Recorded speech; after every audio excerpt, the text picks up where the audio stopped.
does. Sorry, I didn't say a lot, so that's all right. So the third year unit is much more flexible in a sense that you can make a lot of changes. With indigenizing the curriculum, this is like a reflection from my side. I didn't design it to be indigenized curriculum. I designed it to be a mimicking of work environment for the students who are majoring in statistics or data science. So what did we do? But what I realized afterwards, because I also I'm so interested in learning about the indigenous cultures and how they are learning, how they are living, what they value. I've done a lot of professional development courses, and I became a member of my university's Mudang Dali community of practice. I do read a lot of things. I've done a training course with the Queensland University. I learned that much, and I think I don't know that much. But one of the things I learned is about 8 Aboriginal ways of learning. So when I looked at it in detail, step by step, and I was just now doing lateral thinking. I consider what I do in my work integrated learning unit, and I try to match that 8 ways of learning with what I do in that work integrated learning, and does it match? And I realized what I was doing there is mostly, I can't say 100%, mostly matching the Aboriginal ways of learning. So you can see the 8 things there. If we look at them in detail, is story sharing, approaching learning through narrative. What Peter was saying, giving the context, telling the story about the problem. So that's what we are doing in the work integrated learning. But I'm not the one who is giving the story. We do work with real clients. So I get the snippets of the project. I have meetings with the clients prior to semester starts. I get snippets of the data, and I can assess whether the third year stats students could complete it within 10 weeks. If I say, yes, it can be completed, then the project is accepted and students are allocated based on their preference of the projects. And then they meet with the client to understand more about it, and they become experts on it more than I do. So during the learning maps, you can see there. So what they are doing is, maybe I'll just go like this.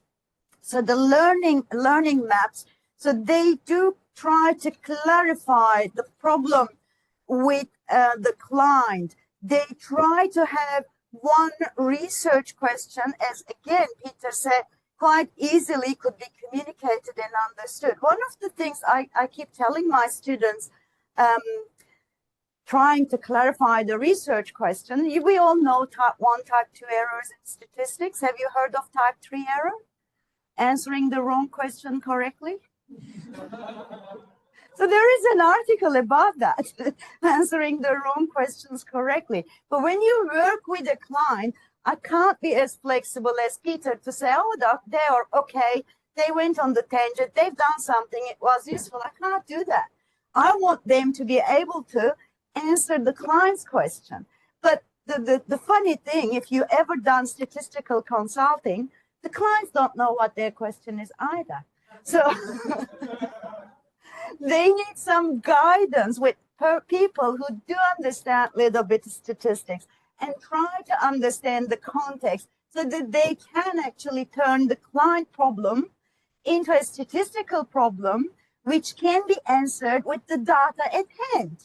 When this happens, then the problem can be solved. Sometimes it is possible to say, this problem that you are giving us cannot be answered, but if you want this question to be answered, then you need to do this, and add extra data or whatever. So it's really important to understand. So here, the learning maps, understanding, planning the project, deciding what problem has to be solved. And then non-verbal communication in that 8 steps in the project work requires student to make the connections with the statistical world and the context of the problem. In a sense, it's just like being an interpreter. So I do speak 2 languages. I'm learning others. I can't say I speak them, but when I hear something, sometimes I understand, sometimes I don't. But what happens when you speak more than one language? You think more laterally. You are more able to understand a third language much easily because you are open to different ways of pronouncing things. So when you are doing statistical projects, if you do understand the context of it, if you've already worked on a project, real life project before, you can actually laterally think and connect things and make things more understandable. You interpret the context of the problem in the statistical terms, so you turn them into equations which you can solve. You look at the data and see this variable type is not suitable for that kind of analysis. So do you have the original, or what can we do about it? So some of these requires a lot of thinking and reflection and reading some articles, reading the previous company reports or a similar report on that area, so they can actually come up with a suitable solution, suitable way of solving the problem. And one of them, again, in 8 Aboriginal ways of learning, symbols and images. Symbols and images. Who can solve a statistical problem without looking at the graphical displays, without turning data into visual displays? Who can communicate the results without visual displays? It's not possible. Have you seen, I do review papers, scholarly articles in this area, that area. Somehow, each journal I submitted something, thinks I am an expert, so they send me things to review.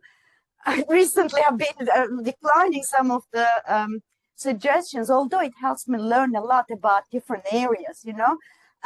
But the things happening there is they do analyze the data.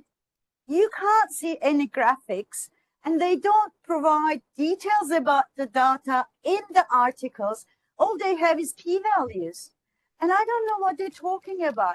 In this unit and other units as well, whenever I teach linear models and things like that, even simple linear regression, we use that. Probably I will mispronounce that author's name now, Anscombe. I don't know whether you have seen the Anscombe. There's a Wikipedia page for 3 data sets with 10 observations, different y's, different x's, the mean of the x's, the mean of the y's, the standard deviation of x's and y's, the linear regression equation, all of them are equal to each other. But when you look at the data, graphically, you can see one of them is a linear relationship. The other one is something like that. And the other one is nothing, just straight line like this way, but there is an outlier somewhere over there. But all of these 3 seems like the same. It doesn't make any sense. So in statistics, yeah, that's the one. He found it, the 4 data sets, okay. So that's the one. I mean, that I showed the students this, like you can't jump into analyzing the data. You need to have a look at the data. But I fall into this trap myself time to time too. I get excited, start analyzing data, then the things don't make sense conceptually. And when you create a scatter plot, you know why they're not making any sense. So this really, really at the heart of statistical analysis, and it's part of Aboriginal way of learning. Land links. So that's what they talk about in the Aboriginal way of learning. For this one, in the Indigenous learning, they use knowledge about the land. I learned this year, actually, when I went to Auckland, there was International Association Statistics Education Roundtable there. So they're so keen on the Maori culture. We all learned about it. And they said, okay, let's do some icebreakers. Everyone should tell where they are from based on which mountain is closest to you, which river is closest to you, and something else I can't remember. I never taught where I live based on the landscape. It didn't matter to me. I only know my street address. But for this culture, it means a lot because if you think about it, there were no street addresses in the old days. So for the Aboriginal people, one of the things that I read, it wasn't explained in the 8 Ways of Learning, but they do pay a lot of attention to landscape and what this land produces and the star charts and things like that. So they find their ways based on all of these landmarks. And from project work point of view, how can we interpret that land links? So I took a big jump from the literal land links to how is statistical consulting work? Like if you're a statistical consultant, how do you work? What is the work environment for you? That's how I interpreted this one. So in a sense, if you're a statistical consultant nowadays, you wouldn't have an office. Mostly you work from home. You meet with your client mostly on Zoom nowadays or Microsoft Teams or whatever, on an online environment, or maybe face-to-face to clarify things. Time to time you have meetings face-to-face to show some of the results, but never ever share everything you've done, especially preliminary, because they jump into interpreting everything very quickly. So I interpreted that landscape for a statistical consultant.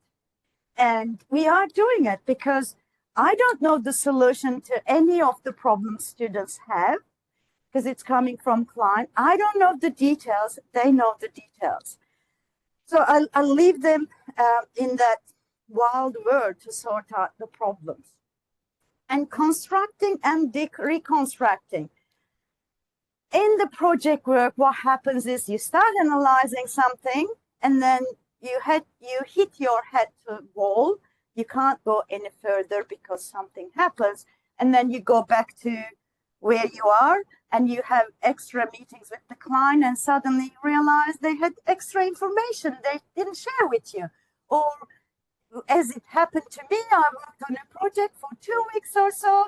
They said, oh, sorry, we sent you the wrong file. Here's the real data file. You think, oh my God. You start doing analysis again. Luckily, I was using R code. It wasn't a huge deal. But I realized the data has changed, the story has changed, and the number of observations have changed. I had to just clarify with them, is this real data now? Are you sure? You don't want me to change it again and things like that? So you are going backwards and forwards, and you're looking at the big picture and the small picture at the same time.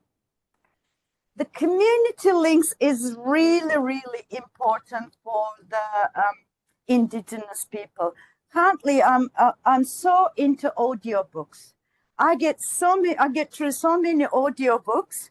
I can never have enough time to read those books, but with the audiobooks, I can enjoy it. And currently, I am listening to an audiobook with an Indigenous person about her family in Perth and the grandmother and the mother and herself, how they didn't even know they were Indigenous. And the mother was hiding it to say that we are Indian because they look a little bit darker and didn't want to be identified as Indigenous. It's because it was looked down on them.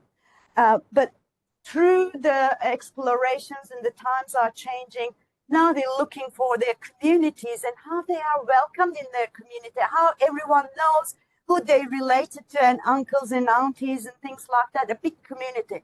So the community is really, really important to Indigenous people. Can we do that in the project work? I think we can. Have we done that? Have I done that? No, I haven't, because I didn't know how to get into that community. But now I'm becoming braver. Like a couple of books I listen to, audiobooks, and I'm thinking there is a gentleman who wrote things. He lives in Wollongong. I looked through what he does and everything. I thought, I can ask him to have a chat with me. Maybe he could contribute something, because he's doing some fishing and you know, related to that area. So I am more adventurous now. I'm planning to get into that next year, just get some data. But what I've done, it's not just in isolation to any Indigenous person, because I was learning as I go. I did listen to some Indigenous people talking, and one of them was a Macquarie graduate. She's done her Master of Research thesis here. So I sent her my draft article. I said, this is what I think, and I think what we are doing really maps into 8 Aboriginal ways of learning. Would you like to co-author this article with me and contribute? She said she doesn't have a lot of time, but she would be quite happy to provide feedback and acknowledge. And that's what we have done.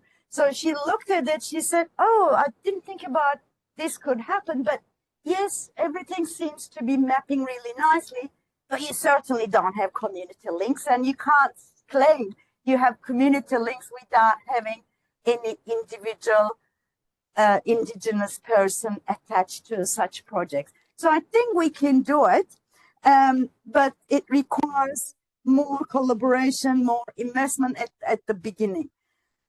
In summary, if we learn more about the Indigenous culture, we can actually see how we can embed Indigenous knowledge to our statistics and mathematics units. Without learning anything, we don't want to use the bandage approach. We don't want to just ask an Indigenous person to come and talk to the students about something and they don't see it anymore anywhere. That's how employability skills started, like 2 additional lectures in employability, but that was nothing to do with what they were learning in your unit. Didn't work. Now we're going back to embedding into the units. I think I am still scared because I feel like I'm not Indigenous. I don't know anything, but more I read about it, more I listen to that audiobooks, I'm thinking, most of them don't know about it because they haven't even been told they were Indigenous. They are finding out. I can find out at the same time they're finding out. Although none of the community owns me, I'm quite happy to be an appendix to some of them so I can learn about their culture and I can share my knowledge with my students. So there are, if you are interested in project work, I have published a couple of papers in the past, and if anyone is interested, I'm quite happy to email the slides later. Before I finish, I still have time, okay? Before I ask you whether you have any questions, I think we don't want to do that. We don't want to prepare students just to be able to pass the test and know nothing, not see how they relate to the world they live in. We want to be able to educate them to be thinkers. But then again, we talked about the difficulties. They don't want to think. I mean, that's my experience for some students. For others, they're really great. They're just putting so much time and effort into it. With the work integrated learning unit, they all are thinking. They're in the group. They are the responsible ones to produce results for the customer, and only they can do it. And they're pulling each other. They are really helping each other. And because they're allocated on the project they want to work on, they're more motivated. And they also at the end say, oh my God, they're going to apply for a grant based on my results. That was about the women's shelters. And they say, oh, they're going to, they asked us to present to the CEO on that company because they liked our idea and they want to expand on it. So it's really important they see the end result. Where does their work go? When we have assignments about nothing, about goes nowhere, they don't even look at the feedback or anything like that. With that kind of unit, I do ask them to get the feedback from the client before they submit, so that the client could have the final project, in a sense. I do that 2 reasons, because I want them to learn to reflect and make the adjustments to the project based on the feedback so the client is satisfied. Also, I don't want client to come back to me in 3 months' time to say, oh, can you also do that? I want students to be able to finish everything with that project to satisfaction of the client. So they do achieve really nice things. Finally, I'm going to take 2-3 minutes to do some advertisement. I'm the past president of International Association of Stats Education. And if you'd like to become part of it, You can. It's an international association. We do have a journal, Statistics Education Research Journal. If you are interested in reading articles from around the world, you can have a look at it. It's free to publish and free to read, openly available. We fought a lot to keep it free. And also, we do have conferences. Next year, we have a conference in Münster at the end of September, beginning of October. And we do have monthly webinars, which I initiated when I was the president. So it's happening every month. And we get colleagues from around the world to present at different time zones, due to different time zones. Sometimes it's in the middle of the night for us, sometimes early in the morning. This month it was 10 a.m., very humanly hour, because we had the presenter from Tasmania. But it doesn't matter, even if you miss it, the presentation recorded and slides are available on the IESC website, so you can still access to them. So these are the conferences, and 2026 seems like a long way away, but it's not, it's very close. So we're going to have International Congress on Teaching Statistics in Brisbane. So that's the advertisement part of it.